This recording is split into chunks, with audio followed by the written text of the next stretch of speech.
Hello everyone, welcome back to my channel. চলে এসেছি আমি পিউ ফ্রম দুর্গাপুর। সবাই কেমন আছো? আশা করছি সকলেই ভালো আছো। গুড মর্নিং সবাইকে। এদিকে দেখো ছেলে মুড়ি খাবে, তাই চানাচুরের প্যাকেট কাটছে। আর আমি কি রান্না করব সেটা জানাবো। তার আগে বলি, তোমাদের দাদা ভাই আজকে নিজের কর্মস্থানে চলে গেছে। আজকে আসতে অনেক লেট হবে, দুপুর হয়ে যাবে। তো আমি কি রান্না করব সেটা একবার দেখাই। যেহেতু তোমাদের দাদাভাই বাড়িতে নেই, সেহেতু আমার রান্নার কোনো সেইভাবে চাপও নেই। আমি যতক্ষণ বসে রান্না করি কোনো অসুবিধা নেই। কারণ ওই যে তোমাদেরকে বললাম, তোমাদের দাদাভাই সকালবেলায় আজকে ডিউটি বেরিয়ে গেছে। আস্তে আস্তে কটা বাজবে তার কোনো ঠিক নেই। আর তোমাদের দাদাভাই না থাকলে আমার ছেলেরও খাওয়ার কোনো চান নেই। যা হোক কিছু একটা খেয়ে নিয়েছে। এবার ভাত খেতে খেতে 2-2:30টার সময় দিলেও কোনো অসুবিধা নেই। যদিও খুব একটা বেলা হয়নি, এখন বাজে হচ্ছে 11টা 10। আমার রান্না করতে বেশিক্ষণ লাগবে না, যেহেতু সব কিছু কেটে বেটে গুছানো আছে। এদিকে দেখো কড়াই বসিয়ে দিয়েছি, ভাতও কিন্তু আমার হয়ে গেছে। কড়াইতে এখন বসাবো হচ্ছে চাকা চাকা করে উচ্ছে ভাজা, যেটা আমি খেতে ভীষণ পছন্দ করি। তিতোটা বরাবরই আমার ছোট থেকে খুব একটা পছন্দ না। এই উচ্ছে ভাজাটা শ্বশুরবাড়িতে এসেই শিখেছি খেতে। তবে এরকম করকরে যদি উচ্ছে ভাজা হয় তবেই গরম ভাতে খেতে আমি ভীষণ ভালোবাসি। আমার মতন কার কার স্বভাব আছে কমেন্ট করো। এদিকে তোমাদের দাদা ভাইয়ের গরমকালের ফেভারিট ডিশ হচ্ছে উচ্ছে আলুর তরকারি। এই তরকারি পেলে তোমাদের দাদা ভাইয়ের আর কিছু লাগে না, এক থালা ভাত খেয়ে নিতে পারে। কথায় আছে, যার যেটা পছন্দ সে সেটাই ভালোবাসে। তবে এই উচ্ছে আলুর তরকারিটা আর এক ভাবে করা যায় জানো। এর মধ্যে যদি একটু সর্ষে বাটা ফেলে দাও নামানোর আগে, বেশ ভালো লাগে। ওই যে তোমাদের দাদা ভাইয়ের আবার সর্ষে বাটার কিছু খেলেই অম্বল করে, সেই কারণে আর দিলাম। এদিকে করব মটর ডাল দিয়ে বড়া। দেখো পেঁয়াজ লঙ্কা আলু সব কেটে নিয়েছি, ডালও বেটে নিয়েছি। এবার ডালের মধ্যে সমস্ত কিছু মিশিয়ে সুন্দর করে একটা মিশ্রণ তৈরি করতে চলো ঝটপট করে সব দিতে থাকি। এদিকে ডিমটাকে ফাটিয়ে দিলাম।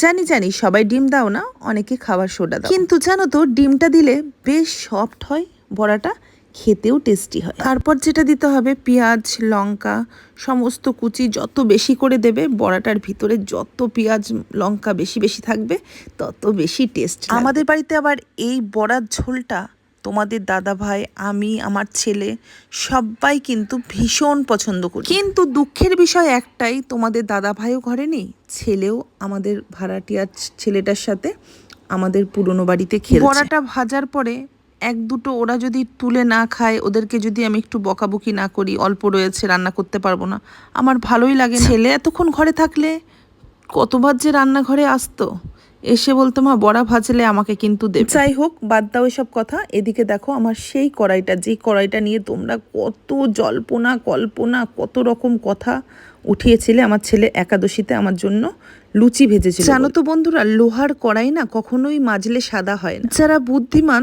তারা বুঝে যাবে, আর যারা বুদ্ধিমান নয় বা বুঝেও বোঝার চেষ্টা করে না, তাদের হাজার বোঝালেও আমি বুঝিয়ে উঠতে পারবো না। আর তাছাড়া সত্যি কথা বলতে আমি তাদেরকে বোঝাতেও চাই না। এদিকে দেখো যখন ডালটা পেঁয়াজ লঙ্কা ডিম দিয়ে ফাটিয়েছিলাম, তোমাদের বলেছিলাম নাকি জানি না যে বড়াগুলো কিন্তু ডিম দিলে ভীষণ সফট হয়, খেতেও টেস্টি হয়। এদিকে বড়াও কমপ্লিট, এদিকে ঝোলও আমার কিন্তু ফুটলে বড়াগুলো দিলে বড়ার ঝোলও কমপ্লিট হয়ে যায়।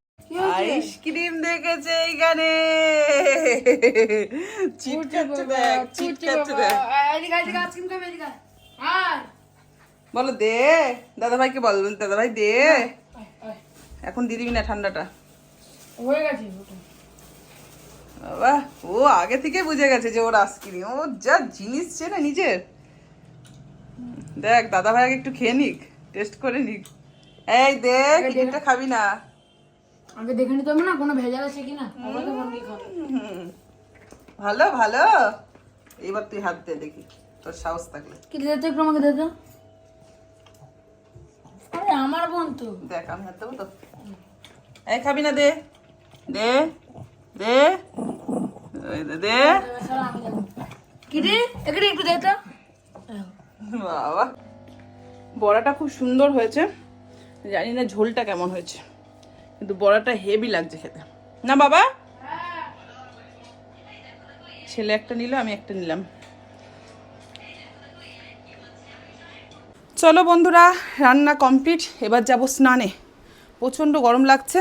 এই যে তোমাদের দেখালাম না, ডালের বড়ার ঝোল হয়ে গেছে। আর এটা তো দেখেছো উচ্ছে আলুর তরকারি, সন্টার ফেভারিট খাবার, শশা। আর আমার জন্য একটু গরম গরম ভাতে করে করকরে উচ্ছে ভাজা, এটা আমার ছেলেও খাবে, আমিও খাবো, ঠিক আছে। আর এদিকে হচ্ছে সাদা ভাত, আর স্ট্রিট ডগদের খাবার বসিয়েছি, এতটুকু বাটিতে ভাত আছে, ওটা দুপুরে বাচ্চাগুলোর হয়ে যাবে। আর ভাত বসিয়েছি, আর কিটি সোনার মেটে সেদ্ধও হয়ে গেছে, এই দেখো, এই যে, ঠিক আছে। এবার শুধু হওয়ার মধ্যে হচ্ছে বাচ্চাদের ভাতটা, ওইটা হয়ে গেলে হয়ে যাবে। এখন ঘড়িতে 2:10 বাজে, ছেলেকে আগে খেতে দিই, ঠিক আছে। দিদিও কাজ করে সব কমপ্লিট করে চলে গেছে। চলো দেন আমি ওকে খেতে দিয়ে স্নান করতে যাব। তো এখনের মতো টাটা। ভিডিও করতে করতে তোমাদেরকে দেখাতে পারলাম না, উচ্ছেটা জোর করে খাইয়েছি, আমি তো খাওয়াতে পারি না কন্টেন্টের জেরে, তাও একটু খেলো। যে ছেলে খেতে বসে গেছে, আর মাছের মতন লাগছে, আর মাছের ঝোল লাগছে, ভালো লাগছে তো, বাহ সুন্দর। বড়াটা আর মাছের ঝোল ভেবে খেয়ে নেওয়া হচ্ছে, ঠিক আছে। ছেলে আমার খেলতে যাবে, তাই ফোন করে বাবার কাছ থেকে পারমিশন নিচ্ছে। আমি বলেছি এই রোদের মধ্যে আমি 4টে বাজলেও যেতে দেবো না, সেই কারণে বাবা বলল যে ঠিক আছে যাও। তো বাবার পারমিশন নিয়ে ফোন করে এখন বন্ধুকে ডাকতে যাচ্ছে, ওই গলির ভিতরে বন্ধুর বাড়ি। তো যাই হোক, এটা যদি আমি ছেড়ে দিতাম তাহলে তোমার দাদাভাই ডিউটি থেকে এসে আমাকে বকতো। এদিকে দেখো কি হয়েছে বলো তো, পাশের বাড়িতে কাকিমা চলে গেছে ডিউটি, নার্সিংহোমে কাজ করে, আর ওদের বাড়িতে নিচে মনে হয় কুকুরটা ঢুকেছিল, কুকুরটাকে তালা মেরে দিয়ে সকালবেলা চলে গেছে। এবার রাত্রির 10:30টার সময় কাকিমা আসবে, ততক্ষণ কুকুরটা ভিতরে আটকা রয়েছে, কান্নাকাটি করছে। তোমাদের দাদাভাই সেই ডিউটি থেকে এসেই লেগে পড়েছে কুকুরটাকে বের করার জন্য, কিন্তু কুকুরটাকে কিভাবে বের করবে বুঝে উঠতে পারছে। বের করা যাচ্ছে না, খাটের তলা থেকে আর বাইরে আসছে না, না কিছু করার নেই। ও যদি আসতো না, বিস্কুট বিস্কুট তো দিলাম, লোকের দুটো কথা শুনতে হলে শুনবো, কিন্তু দিলাম। সরো দেখি এটা বার করি। তো দাদা ভাই ডিউটি থেকে এসে কত চেষ্টা করলো, এটা বানালো বসে বসে, যদি বের করতে পারে, কিন্তু হয়নি।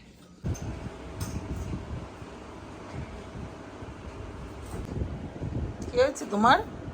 বাইরে বৃষ্টি শুরু হয়েছে, আসতেই পারছিলাম না। আসতে পারছিলাম না, তোমার জন্য আমার কোনো কাজ হবে না। আমার জন্য? হ্যাঁ, আমার জন্য কেন? তুমি এই যে জিম পাগল, জিমে চলে গেলে। তোমাকে তো আমি বলেছি 7টা রেডি হয়ে থাকবে, রেডি হয়ে আছো? আমি কি রেডি হয়ে থাকবো? বৃষ্টি পড়ছে তো, রেডি হয়ে থাকলে কি হবে? তাহলে বৃষ্টি পড়ছে, আমি তো তোমার জন্য ভিজে ভিজে যদি তুমি যখন আমাকে বলছিলে যে যাবে, এখন যাবে, তখন যদি আমি যেতাম তাহলে আমি এখন বাজার করে চলে আসতাম। তুমি তো তখনই বলতে পারছো, তখনই নামিয়ে দিতাম তোমাকে বাজারে। না, তুমি তো জিমে তো যাওয়া ছাড়বে না। কে এসছে? কে? বাবা, পড়া হয়ে গেছে? আর পড়া নেই? আজকে এখানে পড়া হতো না। চলে এসো। যেহেতু তোমাদের দাদা ভাইয়ের বিকালটা আজকে ফাঁকা, সেই কারণের জন্য বিকালবেলা বেরিয়ে পড়লাম। আমাদের একটা প্রোগ্রাম রয়েছে রিসেন্টলি, তোমরা দেখতে পারবে, সেই কারণের জন্য দেখো আমরা কিন্তু এখন বাজারে যাচ্ছি ছোট্ট ছোট্ট বাচ্চাদের পয়লা বৈশাখের জামা কিনতে। কোন বাজারে যাচ্ছি বলো তো? দুর্গাপুর 1 বাজার নয়, কারণ বৃহস্পতিবারে আমাদের দুর্গাপুর বাজার খোলা থাকে না। আমরা যাচ্ছি হচ্ছে বেনাচিটি বাজার, কারণ ওখানে আমার কিছু জিনিসও লাগবে, মানে আমার পার্সোনাল শ্যাম্পু থেকে শুরু করে ফেস ওয়াশ থেকে সব শেষ হয়ে গেছে। আর তোমরা তো জানোই যে বেনাচিটি থেকে আমি আমার ফেস ওয়াশ, তারপরে চুলের যে শ্যাম্পু, কন্ডিশনার সমস্ত কিছু নিই। তো যাই হোক, চলো বেনাচিটিতে যাই, তারপরে তোমাদের সাথে আবারও দেখা হচ্ছে। চলো ফাইনালি আমরা কিন্তু বাজারে ঢুকে পড়েছি, আর এটা হচ্ছে আমাদের বেনাচিটি বাজার। আর এখন যাব হচ্ছে কোথায় বলো তো? এখন যাব প্রথমে আমার কসমেটিক্সের কিছু ক্রিম ট্রিম শেষ হয়ে গেছে, সেইগুলো আনতে। এইটা না, আগে এটা নয়, হ্যাঁ ওই আনতে যাব, তারপরে যা কিছু করব করব, বুঝেছো? চলো চলে এসেছি।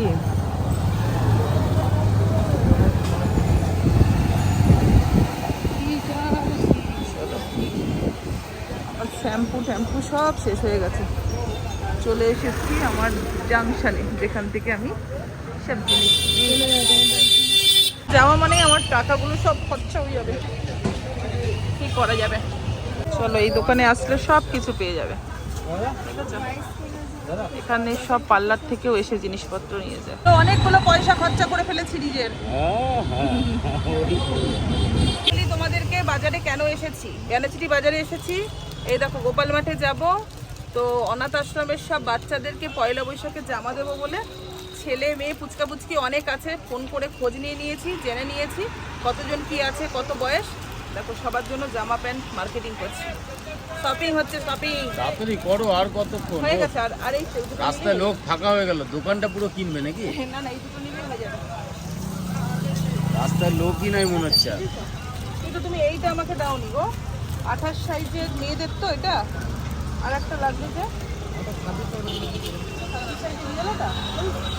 মার্কেটিং করতে এসেছি কুচি কাচাদের জন্য, কিন্তু দাদাভাই এসেই আমাদেরকে বলছে যে তোমরা ইউটিউবে ভিডিও করো না, দেখেছো সব জায়গাতে। Thank you so much. বাইরে এসেছি, ফুচকা খাবো না সেটা কি কখনো হয়? তাও আবার তোমার দাদা ভাইয়ের পকেটটাকে যদি না খালি করতে পারি তাহলে তো মজাই হয় না, বুঝেছো? কিছু বলার নাই। তাই চলে এসেছি, এই দেখো দাদার ফুচকার দোকানে। কেমন লাগলো? ভাত খাবে না ঘরে গিয়ে? আমি এসব খাবো আমি আর ভাত খেতে পারবো না। হ্যাঁ, আমি এসব খাবো না, আমি এখন ডায়েটে আছি তো এগুলো খাবো। ডায়েটে আছিস? দাদা কত টাকার ফুচকা খেলো গো আমার বেটা? 50 টাকার। এই যে তোর ডায়েট বলে দিয়েছে এই আঙ্কেলটা, বুঝলি? এই আঙ্কেল বলে দিয়েছে তোর ডায়েট এই মাত্র। টাকার ফুচকা আমি খেতে চাইনি, এটা কন্টেন্ট বানানোর জন্য আমাকে বাবা, মানে হাবি জাবি খেতে ওস্তাদ এই মা আর বেটা মিলে, দেখো খাচ্ছে, দেখো কিভাবে খাচ্ছে। বাইরে বেরোলে খেতে হয়, তাই না? এই হাবি জাবি নিয়ম আছে একটা। খাও। আমি আমার মাকে একটু খাই দেবো, আগে তুমি খাও নিজে। এটুকু আমি তোমাকে খাই দেবো। তুমি খাও। ও খাওয়াবে তোমাকে, আমিও জানি ও কি খাওয়াবে। ও এটা লজ্জার খাতিরে খাই দিবি। খাবো। হ্যাঁ হ্যাঁ, ওই যে আমি জানি তো, তুই তো আমার পোলা, তোকে আমি জানবো না তুই কি করতে পারিস? এই চলো, ঘড়িতে কটা বাজে বলো তো? 10:30 বাজতে চলবে। চলো চলো। ফুচকাওয়ালার পয়সা দেবো না, চললাম। তাই নাকি? হ্যাঁ, তোমাকে এখানে বেঁধে রাখবে, বাসনগুলো ধোয়াবে এখন। বেঁধে রাখবে না। টাটা দাদা। হ্যাঁ, পয়সা ক্লিয়ার করে দিয়েছে, তারপর বলছে চললাম। ক্রিম খেতে চলে এসেছি এখানে। আর রাবড়ি আছে। এই যে এইটা কি আছে, এটা এইটা কি আছে, এটা পাঞ্জাবি কুলফিটা। এটা পাঞ্জাবি কুলফি। এটা আগে আর দিন। এইটা কি আছে, এটাও কুলফি? ওটা 10 টাকা আছে, রাজাবাড়ি কুলফি। দেখি দেখি দেখি দেখি, ওইটাই মনে হয় খাই আমি, নাকি কি? তুমি কিন্তু এটা খাও। কি খাও ভুলে গেছো? তুমি এটা খাও।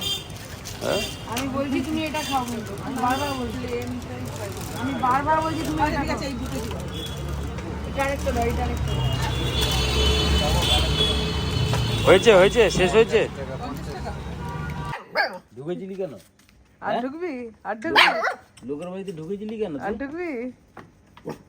এই যে কুকুরটাকে দেখতে পাচ্ছ, এই কুকুরটাই কিন্তু কাকিমাদের বাড়িতে আটকানো ছিল। কাকিমা মনে হয় চলে এসছে, সেই কারণে বেরিয়ে গেছে। এখন খাওয়ার জন্য আমাদের সাথে অভিযোগ করছে। এদিকে আমাদের কিটি সোনাকেও নিয়ে যায়নি, আমাদের গলার আওয়াজ পেয়ে ও খুন খুন করে কান্না শুরু করেছে। যাই হোক, বাড়িতে চলে এসেছি, এবার ওদের খাবারগুলো দিতে হবে। তো চলো, বাই দ্য ওয়ে আজকের মতো টাটা, দেখা হবে নেক্সট ব্লগে।